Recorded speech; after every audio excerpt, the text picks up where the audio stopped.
నా దేవా, ఈ జనులకు నేను చేసిన సకలమైన ఉపకారాలను బట్టి నాకు మేలు కలుగునట్లుగా నన్ను దృష్టించుము. 2 చేతుల పైకెత్తి దేవునికి స్తోత్రం చెప్దాం. హల్లెలూయా.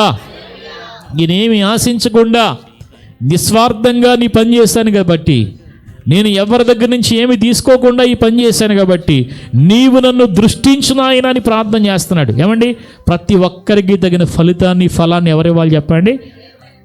ప్రతి ఒక్కరికి వారి వారి క్రియలను బట్టి ఆయన ఏమిస్తానంటున్నాడు?